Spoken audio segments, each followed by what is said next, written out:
새벽 4시였다. 마포구 합정동 강역탐정사무소 50층 창밖으로 서울 야경이 펼쳐져 있었다. 한강은 검은 띠처럼 도시를 가로질렀고 그 위로 불빛이 흩어져 있었다. 강역은 소파에 앉아 책을 읽고 있었다. 불면의 밤이 다시 찾아온 것이었다. 강력계 시절부터 이어진 버릇이었다. 엘리베이터 소리가 났다. 새벽 4시에 50층까지 오는 사람은 없었다. 강혁이 책을 내려놓았다. 엘리베이터 문이 열렸다. 남자 하나가 사무소 문을 밀고 들어오다가 현관 앞에서 쓰러졌다. 쿵 소리가 났다. 강혁이 뛰어가 남자를 뒤집었다. 50대 초반으로 보이는 남자였다.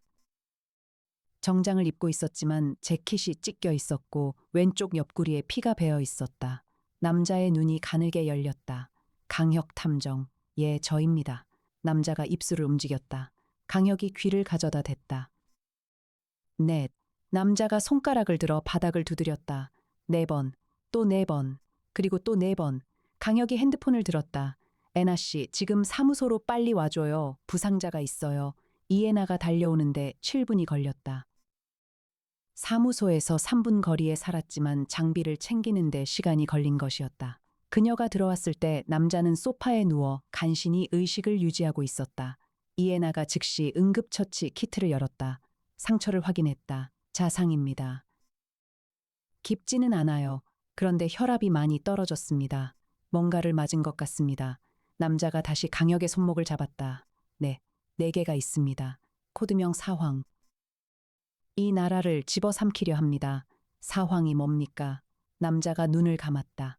국가정보원 전 요원 장태진입니다. 그들이 나를 쫓고 있습니다. 강혁 탐정만 막을 수 있습니다. 그것이 마지막 말이었다. 장태진의 손이 힘없이 늘어졌다. 이애나가 맥박을 확인했다. 살아 있습니다. 하지만 의식을 잃었습니다. 구급차 불러야 합니다. 강혁이 바닥을 내려다보았다. 장태진이 쓰러지기 전에 바닥을 손가락으로 두드렸다. 피로 번진 희미한 자국이 남아 있었다. 그 자국은 선명한 숫자였다. 구급차가 다녀가고 장태진은 서울대학교 병원 중환자실로 이송되었다. 강혁은 소파에 앉아 눈을 감은 채 생각에 잠겼다. 이애나는 세종 앞에 앉아 장태진의 신원을 추적했다. 세종의 분석이 빠르게 돌아갔다. 장태진. 1968년생, 국가정보원 대북전략팀 소속으로 22년 근무 후 2019년 중도 퇴직. 퇴직 사유는 공식적으로 건강상의 이유이나 당시 내부 불화 관련 소문이 있었습니다. 퇴직 이후 행적이 공식 기록에서 사라집니다. 현재 거주지 불명. 강혁이 눈을 떴다. 장태진이 사무소 주소를 어떻게 알고 왔을까? 명함이 들어 있었습니다. 이애나가 장태진의 재킷 주머니에서 나온 명함을 들었다. 강혁 탐정사무소 명함이었다. 그런데 이 명함은 시중에 배포된 명함이 아닙니다. 탐정님이 특정 의뢰인에게만 직접 주시는 비공개 명함입니다. 강혁이 명함을 받아들었다. 비공개 명함, 자신이 신뢰하는 사람에게만 주는 명함이었다. 그 명함을 장태진이 어떻게 가지고 있었는지는 즉시 풀리지 않는 의문이었다. 사황이 뭔지 먼저 알아야 해요. 이애나가 세종에게 명령을 내렸다. 세종, 코드명 사황 관련 모든 데이터베이스 검색해줘. 0.8초 후 세종이 응답했다. 코드명 사황은 공개 데이터베이스에 존재하지 않습니다. 그러나 2018년 국정감사 비공개 자료 유출본으로 추정되는 문건에서 단 한 차례 언급됩니다. 내용은 다음과 같습니다. 사황 조직은 국내 정재계 및 군사조직 내 고위 인사 4명으로 구성된 것으로 추정되며 그 실체는 확인 불가. 이후 해당 문건은 공식 기록에서 삭제되었습니다. 강혁이 창가로 걸어갔다. 새벽이 지나고 합정동 골목에 이른 아침 햇살이 내리기 시작했다. 공식 기록에서 삭제됐다는 건 누군가가 지웠다는 뜻이야.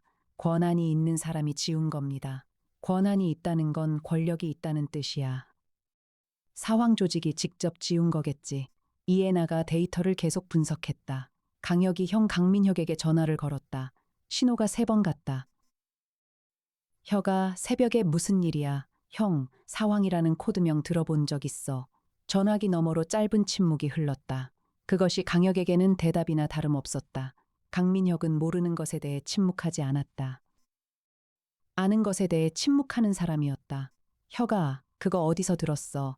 새벽에 부상자가 사무소에 들어왔어. 장태진이래라는 전직 국정원 요원이야. 또 침묵이 흘렀다. 장태진, 강민혁이 낮은 목소리로 말했다. 그 사람 살아있어. 병원에 있어. 형 상황이 뭔지 알아. 만나서 얘기하자. 여기서는 안 돼. 강민혁이 점심 무렵 사무소로 왔다. 그는 들어오자마자 세종을 향해 고개를 끄덕였다. 세종, 이 방 도청 스캔해줘. 이미 스캔 완료되어 있습니다. 이상 없습니다. 강민혁이 소파에 앉았다. 평소보다 표정이 어두웠다. 이해나가 커피를 내왔다. 강민혁이 이해나를 한번 보고 강혁을 보았다. 애나 씨도 있는 자리에서 얘기해도 돼. 강혁이 말했다. 강민혁이 커피잔을 두 손으로 감쌌다. 사왕은 검찰에서도 극소수만 아는 정보야. 공식 존재가 확인된 적이 없어. 소문으로만 떠돌았는데 3년 전에 검찰 내부에서 그 소문을 진지하게 들여다본 적이 있었어. 그 수사팀이 2개월 만에 해체됐어. 왜? 팀원 2명이 교통사고로 죽었어. 나머지 2명은 사표를 냈고 그 이후 아무도 사왕을 공식적으로 거론하지 않았어. 강혁이 팔짱을 꼈다. 그러면 사황은 실제하는 거야. 조직이 실제한다는 증거는 없어. 하지만 그 이름이 거론될 때마다 사람이 죽었다는 기록은 있어. 이해나가 입을 열었다. 사황의 구성원에 대한 정보가 있습니까? 강민혁이 잠시 망설였다. 소문 수준으로는 4명으로 구성되어 있다고 알려져 있어. 각각 코드명이 있어. 1황은 자금, 2황은 정보, 3황은 기술, 4황은 실행.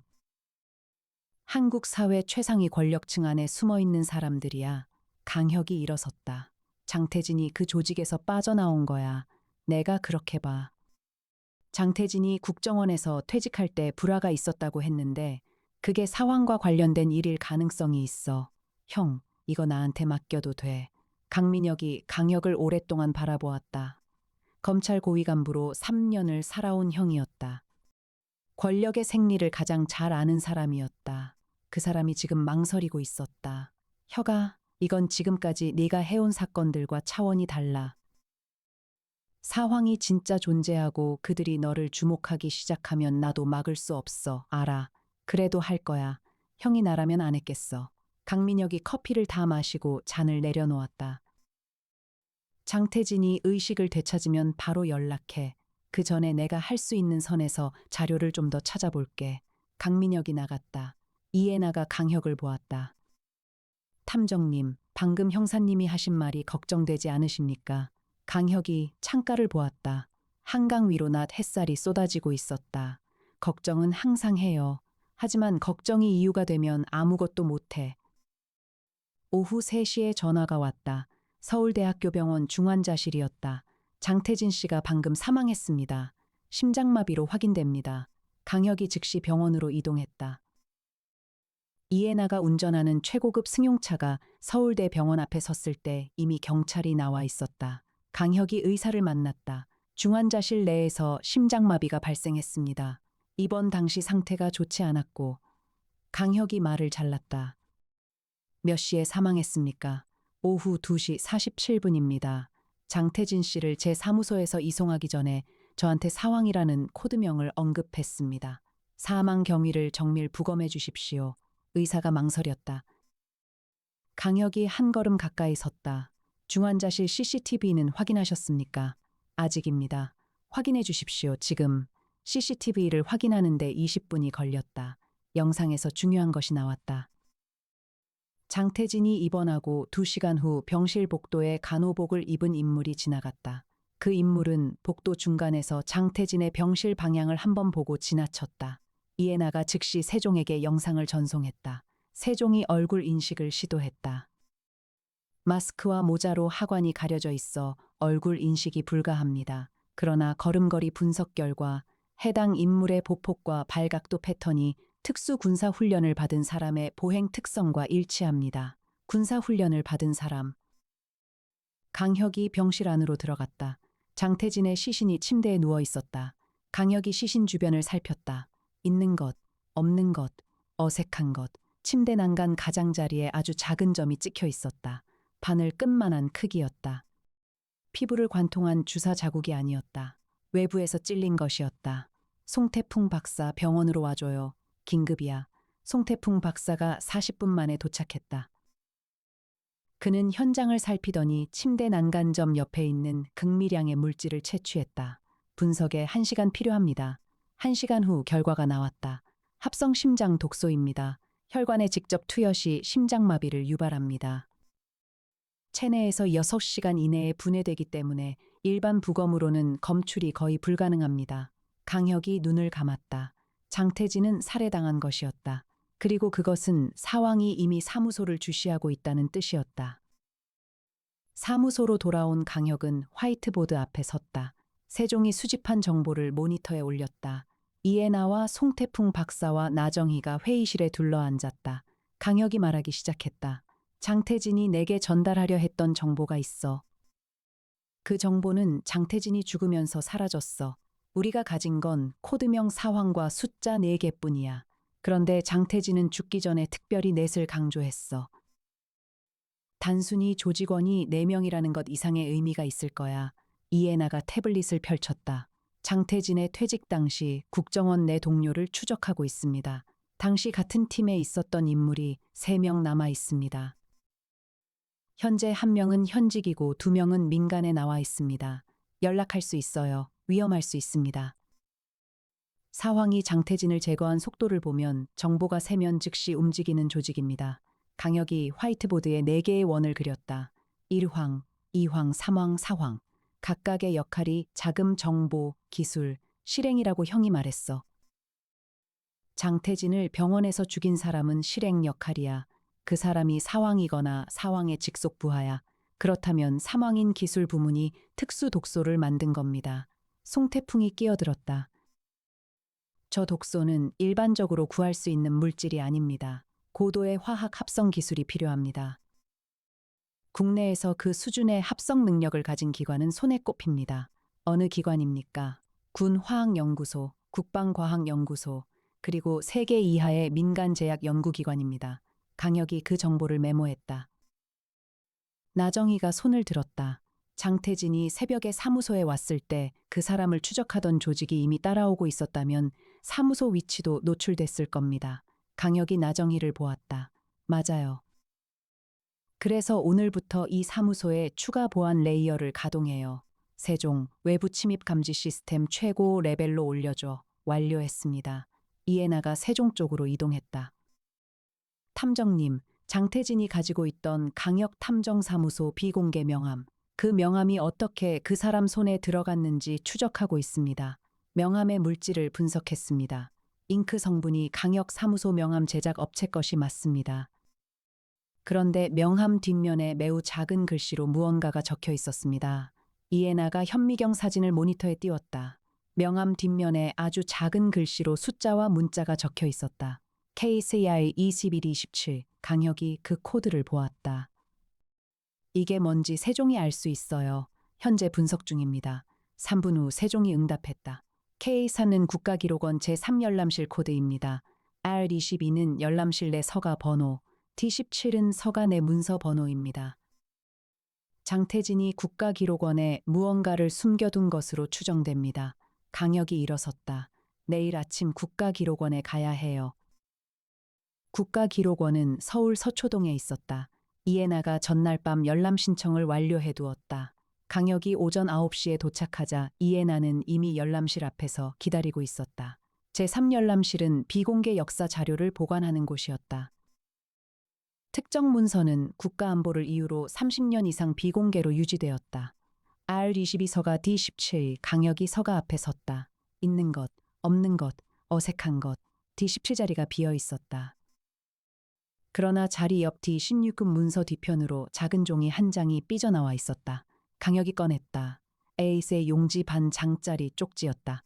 내가 여기 올 수 없는 상황이 됐다면 다음 장소에서 찾아라. 마포구 창천동 42 4번지. 건물 옥상 수조, 장태진의 필체였다. 그 메모 아래에 짧게 추가 내용이 있었다. 사황의 정체를 알고 싶다면 먼저 나비를 찾아라. 나비. 강혁이 그 단어를 머릿속에 새겼다. 이해나가 옆에서 속삭였다. 탐정님, 우리가 열람실에 들어온 이후 출입구 방향의 한 남자가 2번 지나쳤습니다. 같은 남자입니다. 강혁이 고개를 돌리지 않고 말했다. 알아요. 들어올 때 봤어요. 미행입니다. 빠져나갑시다. 정문 말고 이해나가 즉시 건물 내부 구조를 세종에게 조회했다. 세종이 건물 도면을 이해나의 이어폰을 통해 전달했다. 강혁과 이해나는 기록원 내부 복도를 통해 직원 출입구 쪽으로 이동했다. 3분 만에 건물 후면으로 나왔다. 이해나가 사전에 준비해둔 두 번째 차량을 불렀다. 무인 승용차가 골목 끝에서 조용히 들어왔다. 두 사람이 탔다. 강혁이 뒤를 보았다. 미행이는 보이지 않았다. 주소를 알고 찾아온 사람이에요. 우리가 코드를 해독할 것을 예상했다는 뜻이야. 사왕 측입니까? 그렇겠지. 하지만 우리를 죽이려 했다면 지금 이미 움직였을 거야. 아직은 우리가 어디까지 아는지 관찰하는 단계야. 이해나가 핸들을 잡고 창천동 방향으로 차를 틀었다. 마포구 창천동 42 3번지는 1980년대에 지어진 낡은 5층짜리 상가 건물이었다. 1층에는 편의점이 있었고 2층부터 4층까지는 빈 사무실이었다. 5층에 작은 스튜디오 2개가 있었는데 하나는 비어 있었고 하나에는 오래된 자물쇠가 걸려 있었다. 옥상으로 올라갔다. 낡은 급수 수조가 하나 있었다. 파란 플라스틱 수조였다. 사용한 지 오래된 수조였다. 뚜껑에 먼지가 수북이 쌓여 있었다. 강혁이 뚜껑을 열었다. 수조 안에 물은 없었다. 대신 방수 처리된 철제 케이스가 바닥에 놓여 있었다. 강혁이 케이스를 꺼냈다. 케이스 안에 USB 드라이브 하나와 종이 묶음이 있었다. 종이 첫 장에는 이렇게 적혀 있었다. 사황의 4명, 1황, 대한금융회장 오기탁, 2황, 코드명 불명, 3황, 코드명 나비. 4황, 코드명 불명, 강혁이 다음 장을 넘겼다. 오기탁이라는 이름이 다시 나왔다. 대한금융은 국내 최대 금융그룹 중 하나였다. 오기탁 회장은 70대의 재계 거물로 표면적으로는 자선사업가로 알려진 인물이었다. 그 다음으로는 나비에 대한 설명이 있었다. 나비는 한국 최고 수준의 신경화학 연구자다. 실체가 확인되지 않는다. 나비가 개발한 독소는 현재 국내 법의학 기술로는 검출이 불가능하다. 장태진 본인이 사황 조직 내에서 이황의 실무를 담당했으나 현재 이탈 상태이며 이황의 정체를 알고 있다. 강혁이 멈췄다. 장태진이 이황의 실무를 담당했다는 뜻이야. 그럼 장태진은 사황의 전 구성원이었다는 뜻입니까? 그래. 그리고 그 조직에서 나왔어. 이황의 정체를 알고 있기 때문에 제거됐어. 이해나가 USB 드라이브를 들었다. 이걸 열면 더 많은 정보가 나올 겁니다. 열어봐요. 이해나가 가지고 온 노트북에 USB를 꽂았다. 암호 입력창이 나왔다. 장태진이 암호를 남기지 않은 것이었다. 강혁이 생각했다. 장태진이 새벽에 쓰러지면서 반복해서 누른 것은 숫자 4였다. 그것이 단순히 사황을 가리키는 것인지 아니면 암호의 힌트인지를 생각해야 했다. 세종, USB 암호 입력 시도 횟수에 제한이 있는지 분석해줘. USB가 특수 암호화되어 있습니다. 5번 틀리면 자동 데이터 삭제입니다. 이해나가 강혁을 보았다. 강혁이 잠시 눈을 감았다. 장태진이 남긴 것들. 숫자 4, K4R2D12 17 나비를 찾아라. 나비. 강혁이 눈을 떴다. Butterfly. 나비의 영어가 butterfly야. 장태진은 국정원 출신이야. 국정원에서 쓰는 암호 방식 중 하나가 단어의 두 문자야. 이해나가 이해했다. BF 입력해 볼까요? 아직. 장태진이 마지막에 반복한 건 숫자 4야. 나비, butterfly, BF 그리고 새를 조합하면 BF4. 강혁이 고개를 끄덕였다. 이해나가 BF4를 입력했다. 암호가 풀렸다. 파일 목록이 나왔다. 수십 개의 문서 파일과 영상 파일이었다. 강혁이 첫 번째 파일을 열었다. 화면에 회의 장면이 나왔다. 장소는 불분명했다. 4명이 테이블에 앉아 있었다. 얼굴은 보이지 않았다. 목소리만 들렸다. 1황입니다. 이번 분기 자금 이동이 완료됐습니다. 2황입니다. 새 타깃이 확인됐습니다. 3황입니다. 나비가 신형 독소 합성을 완료했습니다. 4황입니다. 실행 준비 완료. 강혁이 영상을 멈췄다. 목소리 분석이 가능해요. 이해나가 즉시 영상을 세종에게 전송했다. 세종의 목소리 분석에는 3시간이 걸렸다. 오후 늦게 결과가 나왔다. 4개의 목소리 중 2개가 식별됐다. 일왕의 목소리는 오기탁 대한금융회장과 83% 일치했다. 사왕의 목소리는 국방부 전직 고위 관료 이상복과 79% 일치했다. 이상복은 현재 민간 방위산업체 태양시스템 회장으로 있었다.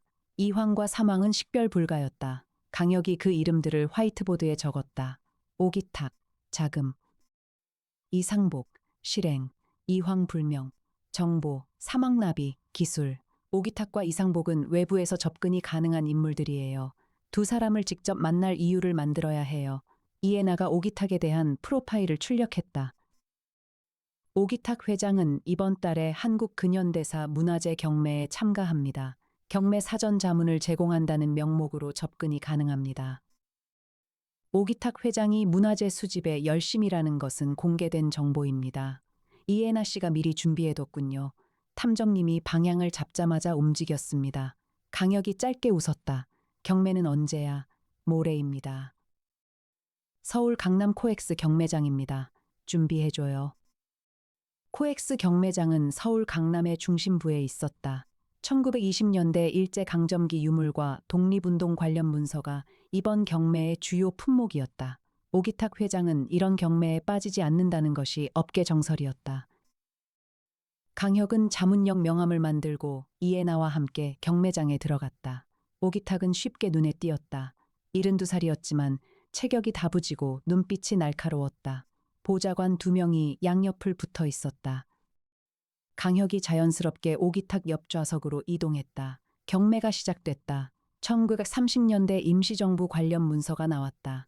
오기탁이 경쟁자들을 제치고 낙찰받았다. 3억 원이었다. 강혁이 그 순간을 포착했다. 오기탁 회장님. 그 문서 안에 임정 독립운동 자금 운용 내역이 포함되어 있다는 것을 알고 계십니까? 오기탁이 강혁을 돌아보았다. 누구십니까? 강혁 탐정사무소입니다. 오기탁의 눈이 가늘어졌다. 강혁 탐정. 이름을 들어봤습니다.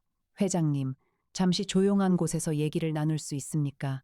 최근에 장태진이라는 분을 알고 계신지 여쭤보고 싶습니다. 오기탁의 표정이 0.초도 안 되는 순간 흔들렸다. 그 찰나의 변화를 강혁은 놓치지 않았다. 모르는 사람입니다. 그렇습니까? 그럼 죄송합니다. 강혁이 자리에서 일어서려 했다. 오기탁이 보좌관에게 눈짓을 보냈다. 강혁 탐정. 잠깐 같이 나갑시다. 오기탁이 경매장 옆 회의실로 강혁을 이끌었다. 문이 닫혔다. 오기탁이 강혁을 보았다. 그 이름을 어디서 들었습니까? 강혁이 직접 물었다. 사황이 무엇인지 알고 싶습니다. 오기탁이 오랫동안 강혁을 바라보았다.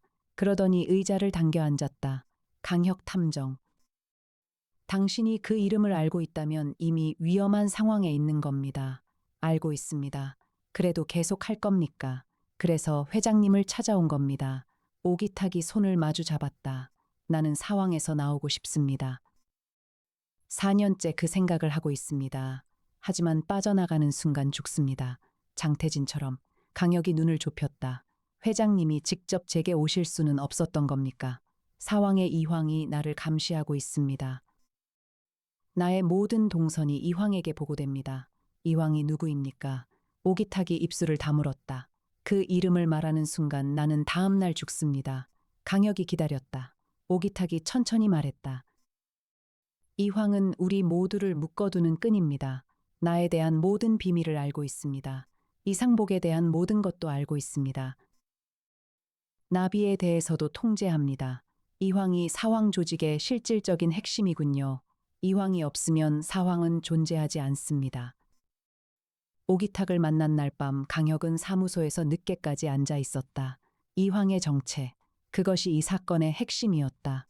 일왕 오기탁과 사왕 이상복은 이황이 쥔 정보로 묶여 있었다. 나비는 이황이 기술적으로 통제하는 인물이었다. 이황은 정보를 다루는 사람이었다. 모든 사람의 비밀을 알고 있었다. 그 사람이 국정원 출신일 가능성이 높았다. 장태진이 이황의 실무를 담당했다면 두 사람은 같은 조직에 있었다는 뜻이었다. 강혁이 장태진의 USB 파일을 다시 열었다. 이번에는 영상상 파일이 아닌 텍스트 파일을 봤다.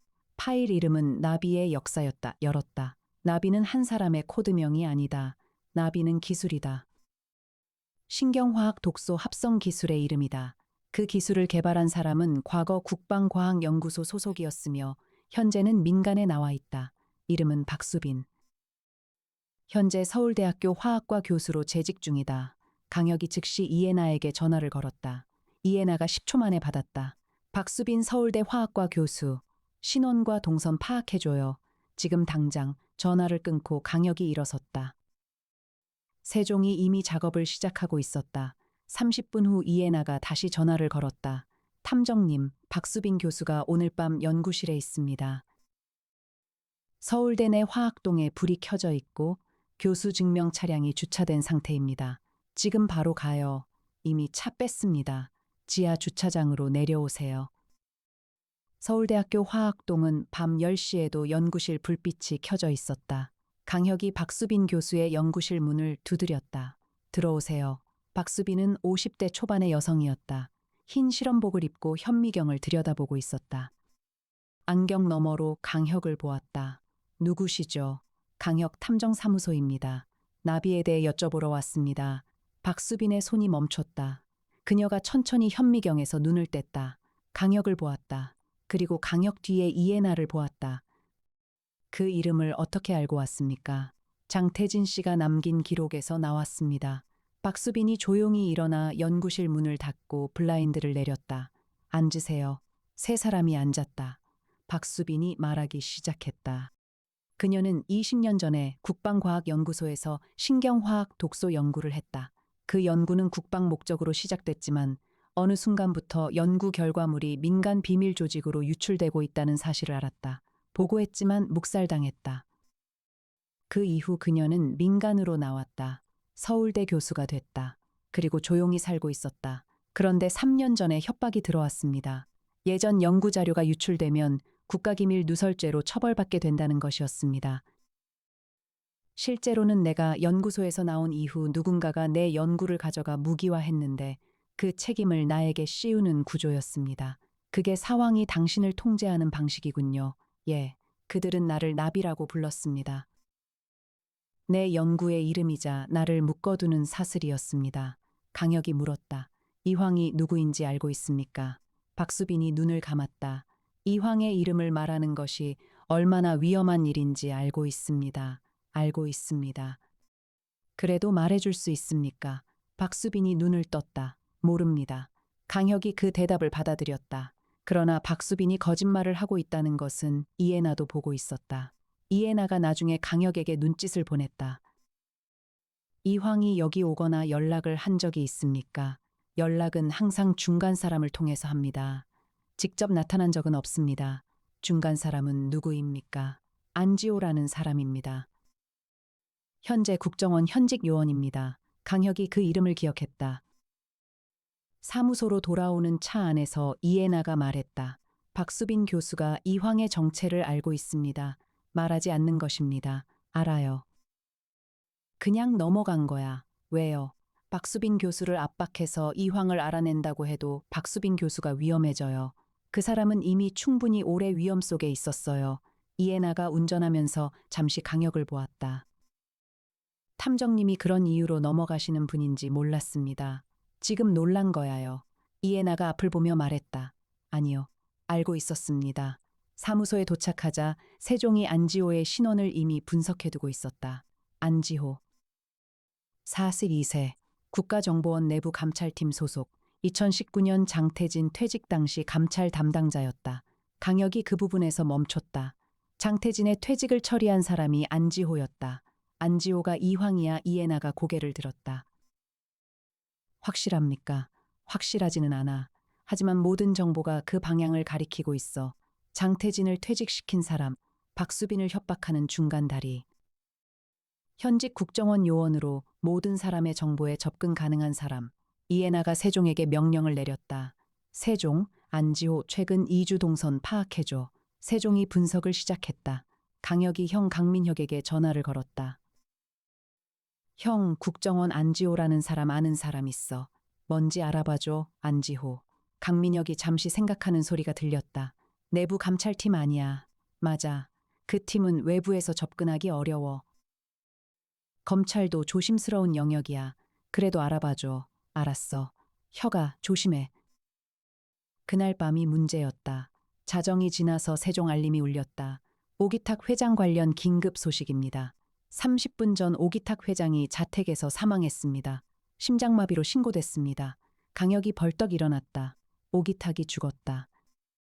경매장에서 자신을 만난 그날 밤이었다. 이해나가 이미 현장 방향으로 차를 준비하고 있었다. 오기탁의 자택은 성북동 고급 주택가에 있었다. 경찰이 이미 나와 있었다.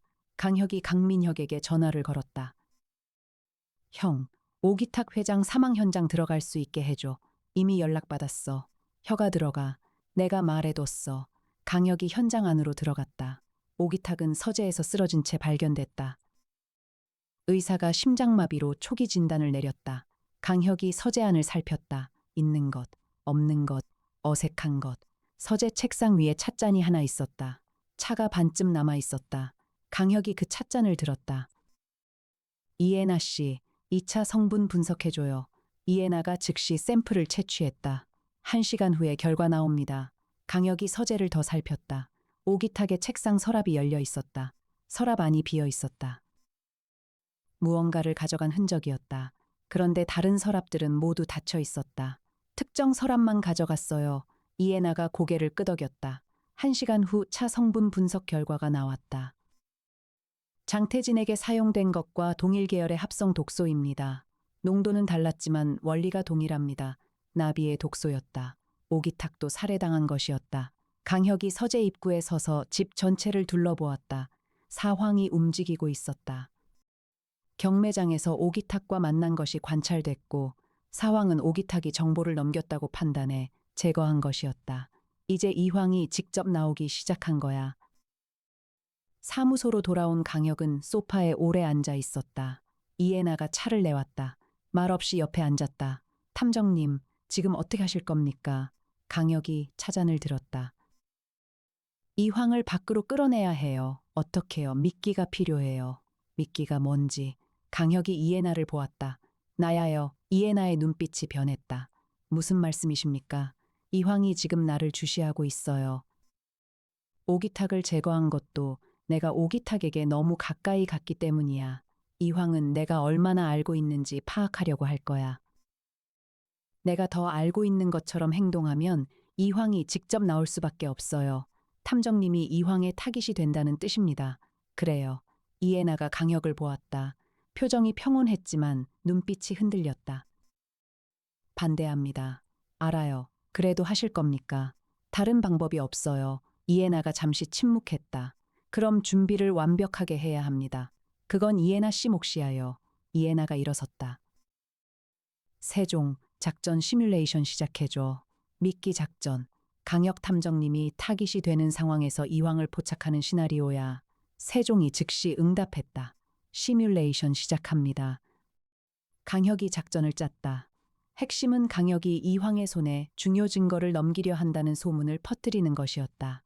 그 증거가 이황의 정체를 확인하는 핵심 파일이라는 정보가 안지호의 귀에 들어가면 이황은 움직일 수밖에 없었다.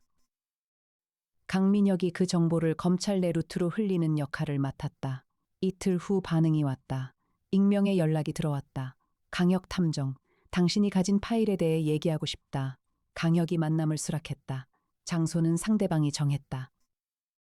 용산구 한강 유람선 선착장이었다. 밤 10시였다. 강혁이 혼자 선착장으로 나갔다. 이해나는 300m 거리에서 저격 방지 드론을 운용했다. 세종이 강혁의 위치와 주변 상황을 실시간으로 분석했다. 송태풍 박사는 사무소에서 원격 지원을 했다. 강민혁은 검찰 수사관을 대기시켜 두었다. 한강 바람이 차가웠다. 선착장에 남자 하나가 서 있었다. 강혁이 가까이 갔다. 안지호였다. 42살. 단정하게 차려입은 남자였다. 눈빛이 날카로웠다. 그리고 어딘가 피곤해 보였다. 강혁 탐정, 안지호 씨. 두 사람이 마주 섰다. 파일을 가지고 왔습니까? 왜 당신이 그 파일을 원합니까? 안지호가 강혁을 보았다. 나는 이황이 아닙니다. 강혁이 그 말을 받아들였다. 그러나 즉시 반응하지 않았다. 안지호가 계속 말했다. 나는 이황의 심부름꾼이었습니다. 장태진처럼 장태진이 나오려고 했을 때 나도 같이 나오려다가 실패했습니다. 이황이 나에 대한 자료를 너무 많이 가지고 있어요. 그럼 오늘 왜 나왔습니까? 이황의 정체를 알려드리려고요. 강혁이 기다렸다. 안지호가 주머니에서 봉투를 꺼냈다. 이황의 실명과 증거 자료입니다. 장태진이 죽기 전에 나에게 전달해 놓은 자료입니다. 강혁이 봉투를 받았다. 그 순간 이해나의 목소리가 이어폰으로 들어왔다. 탐정님, 3시 방향 200m 지점에서 열영상 카메라에 인물 하나가 포착됐습니다. 움직임이 없습니다. 저격 자세로 추정됩니다. 강혁이 안지호를 보았다. 나를 죽이러 온 사람이 이미 있습니다. 안지호의 얼굴이 굳었다. 이황이 나를 미행한 겁니다. 지금 움직이지 마세요. 강혁이 이해나에게 말했다. 드론으로 저격수 제압해줘요. 이미 준비됐습니다. 전기 충격 드론 발사합니다. 짧은 소리가 났다. 300m 거리에서 무언가 쓰러지는 소리가 들렸다. 저격수 제압했습니다. 강혁이 봉투를 열었다. 이황의 이름이 적혀 있었다. 전직 국정원 부장 차명식, 현재 국가안보자문위원, 70대, 겉으로는 대학 석좌 교수로 있는 인물이었다. 강혁이 그 이름을 보았다. 차명식. 국정원 부장 출신이면서 국가안보자문위원이라면 현재도 정보망을 가지고 있는 사람이었다. 오기탁과 이상복을 그 오래된 연결망으로 묶어 통제해왔다는 것이 이해됐다. 봉투 안에 차명식과 사황 관련 연결 증거가 있습니까? 안지호가 고개를 끄덕였다. 장태진이 국정원 재직 당시 수집한 내부 문건 사본입니다. 차명식이 국정원 부장 재직 시절 사황 조직을 직접 관리했다는 내용이 담겨 있습니다. 강혁이 강민혁에게 전화를 걸었다. 형, 차명식이야. 국정원 전 부장. 지금 당장 검찰에서 영장 청구할 수 있어. 강민혁이 잠깐 침묵했다. 혁아, 차명식은 전 정보기관 수장이야. 영장 청구하면 정치적으로 엄청난 파장이 올 거야. 파장이 오더라도 해야 해. 장태진이 죽었고 오기탁이 죽었어. 그 죽음들이 전부 이황 차명식의 명령이야. 강민혁이 결단을 내렸다. 알았어. 움직인다. 그러나 강혁이 봉투를 집어들고 선착장을 떠나려는 순간 이해나의 목소리가 다시 들어왔다. 탐정님, 세종이 방금 긴급 분석 결과를 전달했습니다. 봉투 안에 문건 출처를 추적했습니다. 그 문건은 진본이 아닙니다. 강혁이 멈췄다. 무슨 말이에요? 봉투 앞문건의 잉크 성분과 종이 재질을 세종이 원격 분석했습니다. 최근 3개월 이내에 인쇄된 것입니다. 원본이 아닙니다.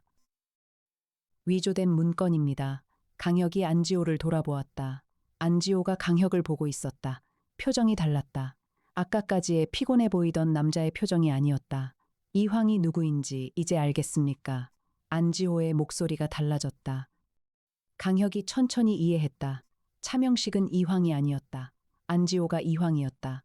안지호가 위조된 봉투를 만들어 강혁에게 가짜 정보를 넘기려 했다. 그 봉투를 강혁이 증거로 사용하는 순간 증거가 위조로 밝혀지면서 강혁의 신뢰도가 완전히 무너지는 구조였다. 그리고 저격수는 강혁이 아닌 안지호 자신을 노리고 있었다. 강혁이 그 순간 모든 것을 재계산했다. 안지호는 사황 내의 이황이었다. 그러나 동시에 사황을 끝내려는 사람이기도 했다. 장태진과 같은 상황에 처해 있었다. 조직에서 나오고 싶지만 나오는 순간 제거당하는 상황. 저격수는 사황 이상복이 안지호를 제거하러 보낸 사람이었다. 안지호는 강혁에게 가짜 봉투를 주면서 동시에 진짜 정보를 전달하는 방법을 택한 것이었다. 이황인 당신이 왜 나에게 왔습니까? 안지호가 웃었다. 씁쓸한 웃음이었다. 사황을 끝내고 싶습니다. 내 손으로. 하지만 내 이름이 나오면 나는 30년치 범죄로 감옥에 갑니다. 그게 두려웠습니다. 그럼 가짜 봉투는 당신을 시험한 겁니다. 그 봉투를 그냥 가져가면 당신은 나에게 이용당하는 사람이 되는 것이었습니다. 하지만 당신은 봉투가 위조인 것을 알아챘습니다. 강혁이 잠시 생각했다. 진짜 증거는 어디에 있습니까? 안지호가 손을 들었다. 주머니에서 작은 USB 하나를 꺼냈다. 이겁니다. 차명식이 이황이 아닌 것도 사실입니다. 차명식은 이황과 연결된 인물이긴 하지만 이황은 나입니다.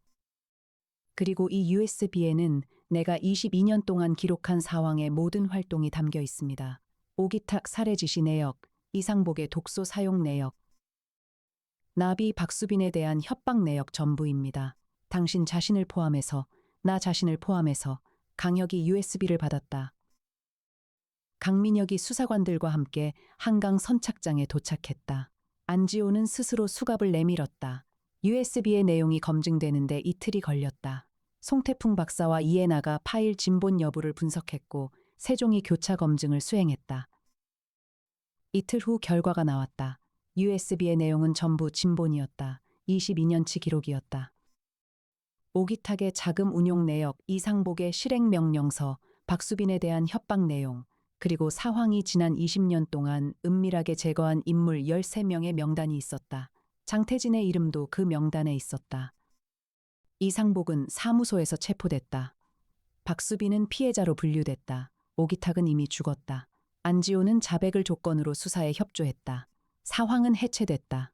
강혁이 사무소 창가에 서서 한강을 내려다봤다. 이해나가 옆에 왔다. 탐정님, 안지호가 이황이었다는 것을 언제 알았습니까? 강혁이 잠시 생각했다. 선착장에서 그가 처음 나타났을 때 알았어요. 근거가 있었습니까? 있는 것, 없는 것, 어색한 것. 이해나가 강혁을 보았다. 없는 것이 있었어요. 진짜 도망치려는 사람의 눈빛이 없었어요. 장태진은 새벽에 피를 흘리면서도 눈빛이 살아있었어요. 안지호는 너무 침착했어요. 22년 동안 정보를 통제한 사람이 갑자기 겁에 질린 것처럼 행동하는 건 어색해요. 이해나가 고개를 끄덕였다. 어색한 것이 바로 그것이었군요. 강혁이 창밖을 보았다. 한강 위로 저녁 햇살이 내렸다. 장태진이 새벽에 쓰러지면서까지 여기 왔던 건 그냥 정보를 넘기기 위한 것만이 아니었어요. 안지호한테 마지막 기회를 주려고 했던 거야. 이황인 안지호가 스스로 결단을 내리도록 강혁 탐정사무소로 연결하는 길을 만든 거야. 이해나가 잠시 침묵했다. 장태진이 안지호를 믿었군요. 22년 동료였으니까 그 믿음이 틀리지 않았어요. 사건이 마무리된 다음 날 강혁은 서울대학교 병원에 갔다. 장태진의 시신이 아직 안치실에 있었다. 연락할 가족이 없었다. 강혁이 안치실 앞에 서서 짧게 고개를 숙였다. 장태진은 나쁜 사람이었을지도 몰랐다. 22년 동안 이황 안지호 아래에서 정보를 다루고 사황의 일원으로 활동했다. 그 과정에서 깨끗하지 않은 일을 했을 것이었다. 하지만 그는 마지막에 새벽 4시에 피를 흘리며 강혁 탐정사무소를 찾아왔다. 그 선택이 사황을 무너뜨리는 시작이 되었다. 강혁이 돌아서며 속으로 말했다. 끝이 달랐으니 됐다. 사무소로 돌아오자 이해나가 새 의뢰 파일을 들고 있었다. 탐정님, 오늘 오후에 새 의뢰가 3건 들어왔습니다. 강혁이 소파에 앉았다. 어떤 거야요? 이해나가 파일을 펼쳤다. 첫 번째는 강릉에서 연속 실종 사건입니다. 3명이 한 달 사이에 사라졌는데 모두 같은 리조트를 이용했다는 공통점이 있습니다. 강혁이 커피를 들었다. 두 번째는요, 제주도입니다. 해녀마을에서 발생한 유언장 위조 사건인데 관련 인물이 10명이 넘습니다. 세 번째는 이해나가 잠시 멈췄다. 탐정님, 세 번째는 제가 오늘 직접 겪은 일입니다. 강혁이 이해나를 보았다. 이해나가 봉투 하나를 내밀었다. 봉투 안에 사진 한 장이 있었다. 이해나가 오늘 아침 출근하는 모습을 찍은 사진이었다. 사진 뒷면에는 이렇게 적혀 있었다. 사황이 끝나도 이 게임은 끝나지 않는다. 강혁이 사진을 들었다. 그 사진을 들고 오래 생각했다. 세상에는 무언가를 잃고 무너진 사람들이 너무나 많았다. 강혁은 그들의 뒤를 끝까지 따라가 주겠다고 했다. 그 약속은 결코 쉽게 지켜지는 것이 아니었다. 그러나 그 약속을 지키는 사람이 자신 말고도 있다는 것이 강혁에게는 위안이 됐다. 이해나가 있었다. 송태풍이 있었다. 나정이가 있었다. 강민혁이 있었다. 이 사진을 보낸 사람 추적해줘요. 이해나가 즉시 세종을 켰다. 세종, 사진 메타데이터 분석 시작해줘. 세종이 응답했다. 분석 시작합니다. 강혁이 창밖을 보았다. 한강 위로 서울의 밤이 내려앉기 시작했다. 새로운 게임이 시작됐다. 일주일 후 강혁 탐정사무소 50층 회의실에 3개의 사건 파일이 펼쳐져 있었다. 강릉 연속 실종, 제주 유언장 위조, 그리고 이름 없는 새 위협. 세종이 세 사건의 교차 분석을 실행했다. 강혁이 화이트보드 앞에 섰다. 이해나가 태블릿을 펼쳤다. 송태풍이 실험실에서 나왔다. 나정희가 노트를 폈다. 강혁이 화이트보드에 펜을 들었다. 그리고 첫 번째 선을 그었다. 사건은 언제나 선 하나에서 시작됐다.